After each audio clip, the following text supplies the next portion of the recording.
I greet you all in the name of our Lord Jesus Christ. Amen. My name is Louis Ngara. Our sermon today is centered on words. Today is bonfire night in the UK. Whilst I preach, you might hear some background noise. I hope you do not mind. Let us pray. Almighty God, I'm here before you to share your word. As the preaching happens, Lord, give us grace that we would be hearers and doers of the word. Use me as your vessel and sanctify my lips. In Jesus Christ's name, Father, I pray. Amen. Words are God's instrument of creation.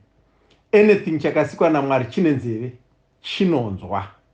In Genesis chapter 1 verse 2, the Bible says that the earth was without form and was void. Darkness was over the face of the deep. The Spirit of God was simply hovering over the face of the waters until he spoke a word and things started to fall into existence. Let there be, let there be, let there be. Things were made by the word. Without the word, nothing was made, that which was made. He brought things into existence by calling them. Anything chakasikwa na Mwari. Saka chine nzeve chinonzwa. Saka uchinzwa wakuru wachiti. Miti inonzwa. Even madziro chaiwo anonzwa. Anonzwa because wakataura wakavanda. Unozonzwa zvichibuda. Ko zvakazobuda sei wakareva isho wakakwira pachibwe. So what is my story? Words have power to create. Something you must have heard so many times. This was understood by the centurion in his reply in Matthew 8:8. Lord, I'm not worthy to have you come under my roof, but only say a word, and my servant will be healed. This is so because when you speak, you make. Ecclesiastes chapter 8 verse 4 says, where the word of the king is, there is power. With words you can create, and with words you can destroy. When you speak, something is supernaturally unleashed, whether positive or negative. The negative words we speak to others can make or break them. We can even create monsters using words. When you speak to a person, you are speaking to 60% water, or even 70%, because even the bones are watery. Munimvura, mainly. And water can change form and can take the shape of the container. Bataipap. 2 experiments were conducted, one by Dr. Emoto of Japan and someone else later.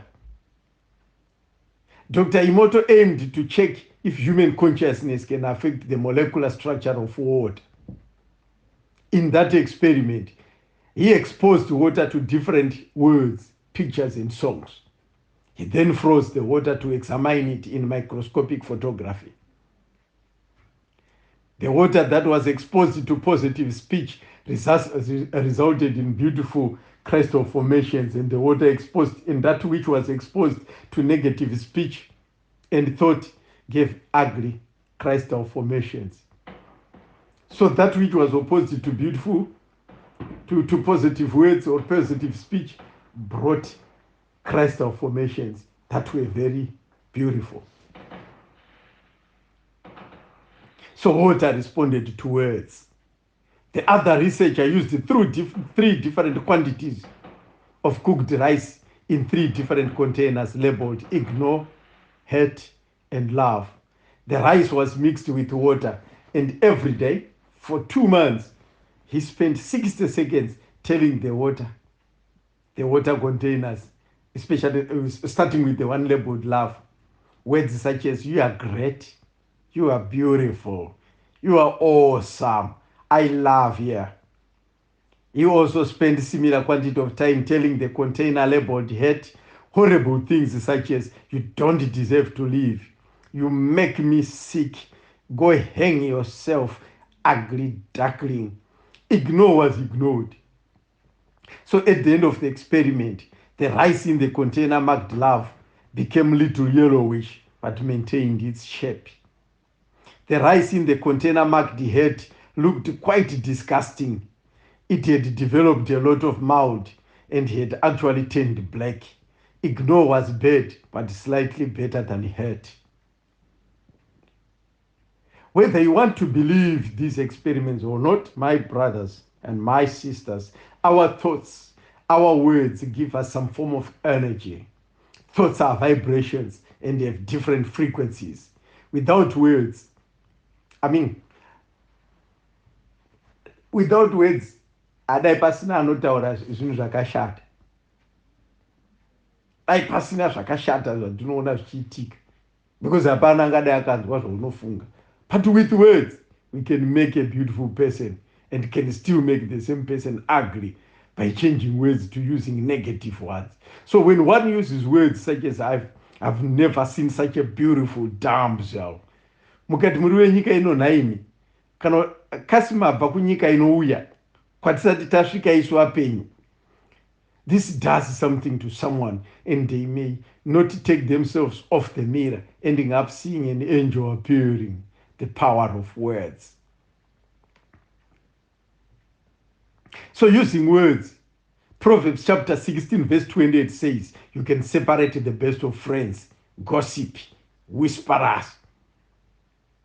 Munhu kungouya achiti nhingi ati, whether it is true or false, hondo yatotanga. Ndikasangana naye, ndiri kumudhinda. Zvataurwa zviri true here, unovhunzana. Using words you can make.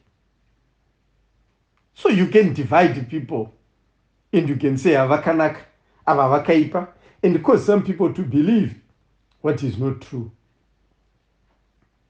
Using words chete. Unogona kuita kuti hama dzako dzifunge kuti wakaroora nyinginya kana kuti bhinya. Kana kuti imbwa yemunhu and your wife starts to be hated nemusha wese. Take a good person and start saying negative things about them. You start hearing vanhu vakuti munhu akaipa wakomana. Mukati kuchine mutsvene panyika pano. Ko zvataiti ndo vanonamata. Handina kumboziva kuti munhu akaipa kudai. Ko waitwei? Takanzwa kuti shame, words, words, words. As simple as that, munhu akaipa atogadzirwa. Asi atadzei. Vamwe vevanhu vakanyeperwa. Vakadzingwa mumusha, vamwe vakaiswa mumajeri, kana kuurayiwa chaiko. Kongoita vafakazi venhema, words. Ukateedzera mazwi evanhu, unogona kutadziswa kupinda denga because vanokuonesa dondo. Angofunga zvaafunga, akutotaura, ende muromo uzarirwe zvavo nerwizi. Urombo kana upfumi zvese mazuva ano zvinogona kugadzirwa nemazwi. Pakangowana ati haana chinhu, even uinazvo, vanhu vanotanga kutoti uri murombo, pamba pake panonhuwa nhamo, ivo vasina kana kumbopasvika. Munhu asina chekubata kumba kwake, ari kutopona nekudya nesauti nemvura zvakasanganiswa zvatinoti mutonhana. Anokudza kuti handibate umbida, handibate mashizha ini, kwangu handidye muriwo kunge ndiri tsuro. Izvo ndezvetsuro izvo. Because nyama iri sazaza yakaita kuzara, mitariro yenyama inobva uko kuenda uko ichikrosana uchinyepero pachishandiswa mazwi. Even asina kana chaanorima unoona achivhaira nemazwi. Riwo chete riri mugadheni, riwo kumba kwangu, shizha kuita kunge remubhanana, and yet hakuna kana chinhu. Kamuhomba wani kana twishizha twakadyiwa nehosho, words. Death and life are in the power of the tongue, and who can tame a tongue? Whilst we destroy good characters, making monsters out of them by way of saying bad things about them. In Matthew chapter 12 verse 36, my brothers and sisters, the Bible says, we shall account for every word that come out of our mouths. Zvawaitaura wakazvionepi, iwe uchati kudii? In John chapter 6 verse 63, the Bible says, the words I speak to you are spirit and they are life. Why not be like him? Why not be more and more like Jesus? Why not speak words that give life and not words of hurt? words that destroy. Even when we say that we want God to, even the things that we want God to do for us, by just saying it to God, it unleashes power. Ndege ugondigiro mabhanzi kubva ku-UK. Ndoda one day kuzosvika ku-UK, and some of the people have gone there. Words surely unleash power. By your words you will be justified, and by your words you will be condemned. With what they think and say, a person can diminish their ability to stand in life situations. Because the Bible says in Proverbs chapter 23, verse 7, that for as he thinketh in his heart, so he is. Munhu zvaanofunga ndo zvaari. What you because zvauri whether zvakakunakira kana kuti zvakakushatira is the product of what you think. Kana wakazviti uri marwei, so you are. Kana wakazviti uri imbwa, you are. You have become what you said you are. It's your choice. If you defeat yourself before going to war, then what is the point of going there? You have lost the war already. We are supposed to be strong in the Lord. Remove the grasshopper mentality. Just by seeing the Nephilim, the descendants of Anak, we were like grasshoppers in our own side, and so we were in their side. Kowakudaro diani? Question marking. Happen? No.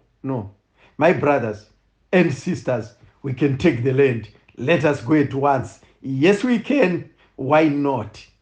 Simply fear not and see not.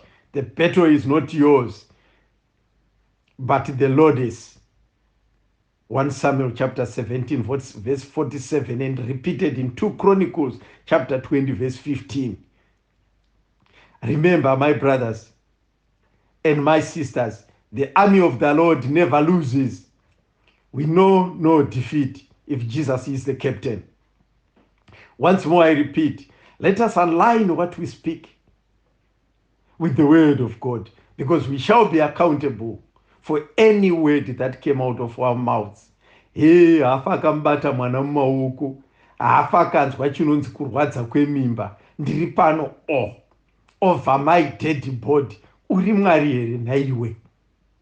With your words you have killed, because words have power, and you can build or destroy with words. Even what you say about your children will determine what they will become. Kushata rinenge kudo, rinenge ambuya vacho. Imagine what becomes of you when you know that you are not attractive.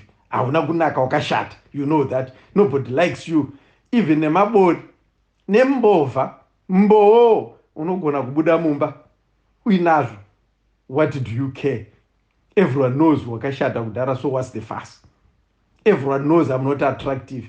Because of some of the words we speak, some people may end up losing meaning for their lives and decide to take their own lives. Nekuda kwemashoko ako anogodora. There are some good people in church who pretend to be nice on the pulpit, but the words they say to their own wives, the words they have said to their own, kure amun amai vanobayiwa kuti chikoni chapamoyo kunge wakabayiwa nepfumo ari mazwi, words. Amen.